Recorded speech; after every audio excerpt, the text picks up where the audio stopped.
नमस्कार। आज के इस विस्तृत विश्लेषण में हम एक बहुत बड़ी और तीखी बहस को डीकोड करने वाले हैं। अक्सर ये सवाल उठता है कि क्या किसी देश को तेजी से विकसित होने के लिए सचमुच एक तानाशाह की जरूरत होती है, या फिर तमाम कमियों के बावजूद लोकतंत्र ही सबसे सही और अंतिम रास्ता है। चलिए इस पूरी बहस की गहराई में चलते हैं। सीधे एक चौंकाने वाले आंकड़े से शुरुआत करते हैं। प्यू रिसर्च का डेटा स्पष्ट रूप से बताता है कि भारत की 85% आबादी सिस्टम की कमियों से इस कदर तंग आ चुकी है कि वो सक्रिय रूप से देश में तानाशाही की मांग कर रही है। जरा सोचिए, 85%! ये नंबर वाकई हैरान करने वाला है और ये एक बहुत बड़ी व्यवस्थागत हताशा को सामने लाता है। लोग आखिर इतने चरम निष्कर्ष तक पहुंचते कैसे हैं? इसे समझने के लिए हम इस पूरी प्रक्रिया को कुछ अहम पड़ावों में बांटेंगे।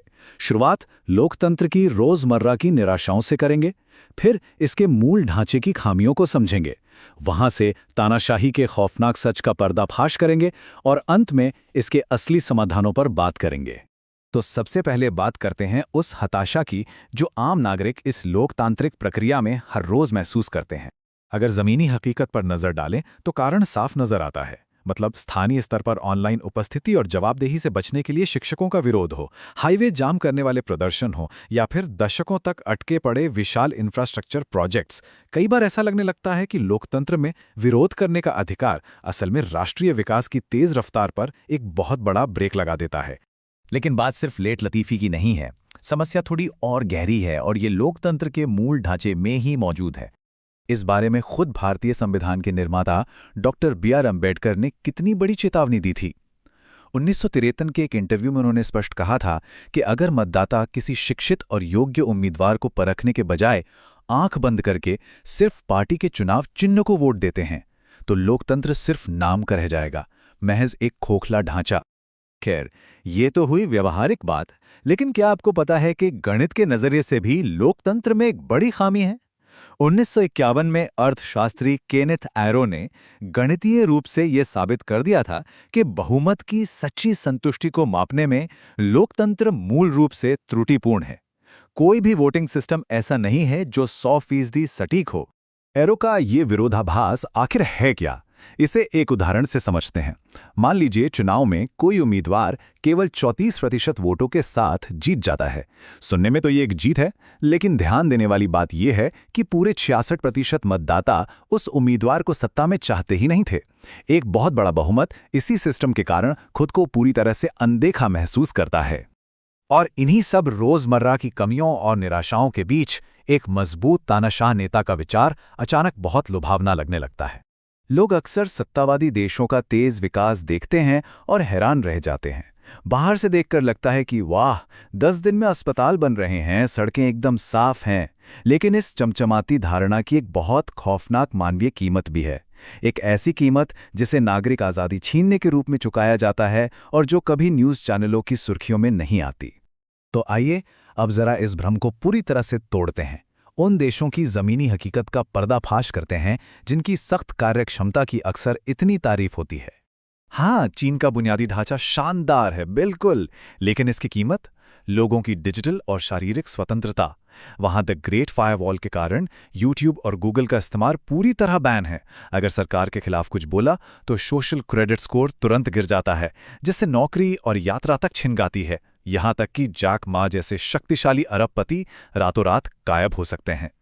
रूस की तरफ नजर डालें तो वहां राजनीतिक विपक्ष जैसी कोई चीज ही नहीं है। कोई स्वतंत्र मीडिया नहीं बचा है।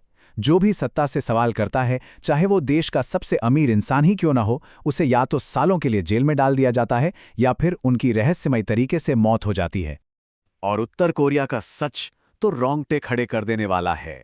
वहां अनुशासन थोपा जाता है, खौफ के जरिए। नेता की अनिवार्य तस्वीर पर धूल का एक कण होने पर भी पीढ़ियों को सजा मिल सकती है। यहां तक कि घर में आग लगने पर अपने बच्चों से पहले उस तस्वीर को बचाना जरूरी है। और जो ऐसा नहीं करता, उसे उन खौफनाक श्रम शिविरों में धकेल दिया जाता है, जहां भुखमरी को एक हथियार की तरह इस्तेमाल किया जाता है। इतनी खौफनाक सच्चाई देखने के बाद चलिए वापस लौटते हैं उस लोकतांत्रिक व्यवस्था की ओर और उसकी उस सबसे बड़ी ताकत को समझते हैं जिसे हम अक्सर नजरअंदाज कर देते हैं। चीन में जब थ्री गॉर्जेस डैम बना तो तानाशाही ने रातों रात 10 लाख से अधिक लोगों के घरों पर बुलडोजर चला दिया और वो विरोध भी नहीं कर सके, जबकि इसके बिल्कुल उलट एक लोकतंत्र आम नागरिक को कानूनी रूप से बड़े बड़े प्रोजेक्ट्स को रोकने, अदालत जाने और अपने अधिकारों की मांग करने की पूरी शक्ति देता है। हाल ही में हुए यूजीसी नियमों के रोलबैक का मामला ही ले लीजिए। ये साबित करता है कि लोकतंत्र में एक बेहद शक्तिशाली सरकार को भी शांतिपूर्ण जन दबाव के आगे झुकना पड़ता है और अपने फैसले वापस लेने पड़ते हैं। सत्तावादी शासनों में ऐसी घटना की कल्पना करना भी नामुमकिन है। इतिहास भी हमें यही चेतावनी देता है।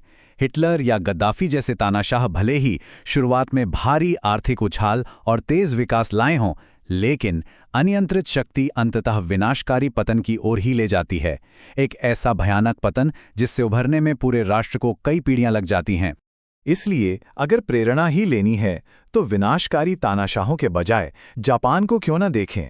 द्वितीय विश्व युद्ध की राख से उठकर इस देश ने अपनी अनुशासित और सुव्यवस्थित लोकतांत्रिक संस्थाओं के बल पर खुद को एक शक्तिशाली वैश्विक आर्थिक महाशक्ति बना लिया। तो अगर हम इस बात से सहमत हैं कि तानाशाही कोई हल नहीं है और लोकतंत्र में खामियां हैं, तो आखिर रास्ता क्या है? इस व्यवस्था को वास्तव में कैसे ठीक किया जा सकता है? स्रोत हमें सुधार के लिए एक बहुत ही स्पष्ट और कारगर रोडमैप देते हैं। शुरुआत होती है बड़े न्यायिक सुधारों से ताकि करोड़ों लंबित मामले सुलझें।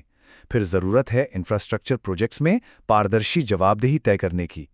और सबसे महत्वपूर्ण कड़ी, मतदाताओं का यह एहसास करना कि जाति या पैसों के लिए जो एक अकेला वोट बर्बाद कर दिया जाता है, वही वोट पूरे समुदाय का भविष्य तय करता है। और एक बहुत ही जरूरी बात, सार्वजनिक विफलताओं पर चुपचाप समझौता करना बंद करना होगा। हवा खराब होने पर सिर्फ अपने लिए एयर प्यूरिफायर खरीद लेना कोई समाधान नहीं है। एक गड्ढे को ठीक करने वाली वायरल रील से लेकर शहर की सफाई के लिए आयोजित विशाल मैराथन तक, जब लोग सामूहिक रूप से आवाज उठाते हैं और उत्कृष्टता की मांग करते हैं, तो सरकारें रातों रात परिणाम देने पर मजबूर हो जाती हैं। इस पूरी चर्चा को एक बहुत ही गहरे विचार के साथ खत्म करते हैं। आज़ादी कोई मुफ्त की चीज़ नहीं है। इसके लिए इतिहास में बहुत भारी कीमत चुकाई गई है। तो ये सोचने वाली बात है कि क्या सिर्फ तेज विकास और कुछ चमचमाते हाईवे के लिए अपनी उस अनमोल स्वतंत्रता का सौदा कर लेना वाकई सही है? ये एक ऐसा सवाल है जिस पर हम सबको गंभीरता से आत्ममंथन करना चाहिए।